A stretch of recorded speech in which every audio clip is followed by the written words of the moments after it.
जय श्री कृष्णा। आज जानकारी लेकर आए इस विषय के ऊपर कि जिन लोगों के शरीर में नकारात्मक चीजें बहुत पुरानी हो जाएं, बहुत दिन तक रहती हैं, मान लो कि 10 साल से किसी के शरीर में नकारात्मक चीजें हैं और उन्होंने उसे स्वीकार कर चुके हैं, मतलब कि नकारात्मक चीजों का प्रभाव था कहीं उनका, क्योंकि जानकारी नहीं थी, किसी से संपर्क नहीं था, तो कुछ पता नहीं चल पाया।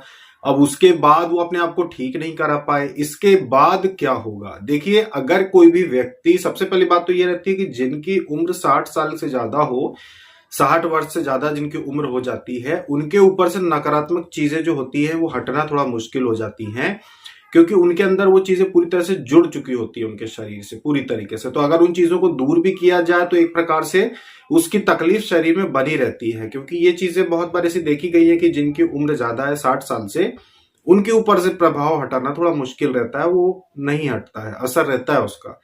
तो अगर मान लो कोई व्यक्ति है, चाहे वो 60 साल से ऊपर का हो या कम का हो, अगर नकारात्मक चीजें उनके ऊपर आई हैं और 1 साल 2 साल 3 साल के अंदर अगर वो चीजें बाहर कर दी जाएं, अगर वो चीजों का प्रभाव हट जाए तो बहुत अच्छा रहता है। और ये वैसे भी प्रभाव हटता रहता है अगर कोई व्यक्ति है वो घर में हवन वगैरह करता है या घर में सत्यनारायण भगवान की कथा करवाता है, यानी किसी भी माध्यम से हवन अगर उसके घर में होता है तो नकारात्मक चीजों का प्रभाव जो होता है वो हटता रहता है। लेकिन अगर कोई व्यक्ति बहुत दिनों तक घर में हवन नहीं कराता है, कि बहुत दिन हो गए हवन ही नहीं होते जिसके घर में, उसको अगर नकारात्मक चीजों का प्रभाव हुआ है और 2-3 साल बीत गए हैं तो फिर बड़ी दिक्कत हो जाती है।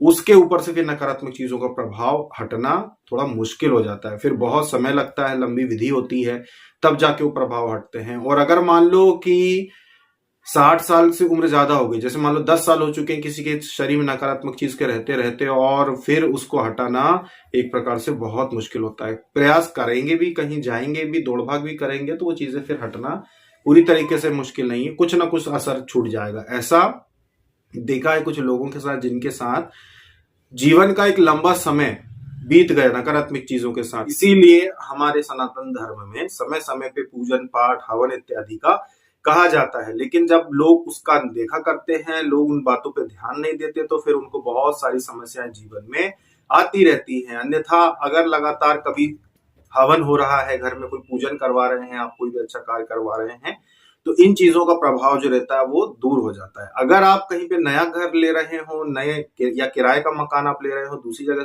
जा रहे हो, वहां पर भी इसीलिए कथा कराने का जो आपने सुना होगा कि कराना चाहिए और आप कराते भी होंगे, तो उसका यही कारण है कि भाई आप कहीं भी जब नई जगह पे जाते हैं तो कथा करवा ले। आप कथा करवाने से जब हवन हो जाता है तो नकारात्मक जो प्रभाव होते हैं घर के, वो दूर हो जाते हैं। तो ये बहुत ही अच्छा उपाय है जब भी किसी नए घर में आप शिफ्ट हो रहे हो। अगर आप पहले जिस घर में रहते थे वहां साधनाएं करते थे और अब आप नए घर में शिफ्ट हो रहे हैं और वहां पे भी आप सोच रहे हैं कि भाई अब मैं नए घर में शिफ्ट होने जा रहा हूं, तो फिर अब क्या मेरी जो पुराने घर में जो साधनाएं की थी मैंने, अब क्या करूं? क्या मेरे देवी देवता वहां छूट जाएंगे? तो ऐसा नहीं है। घर जरूर पवित्र रहता है जिस घर में आप रहते हैं, साधनाएं करते हैं, लेकिन जब आप नए घर में शिफ्ट होंगे तो आपकी देवी देवता जो होते हैं वो भी नए स्थान पे आपके साथ ही वो भी आ जाते हैं और आपके नए स्थान पर आपकी पूजा को ग्रहण करते हैं, साधना को ग्रहण करते हैं।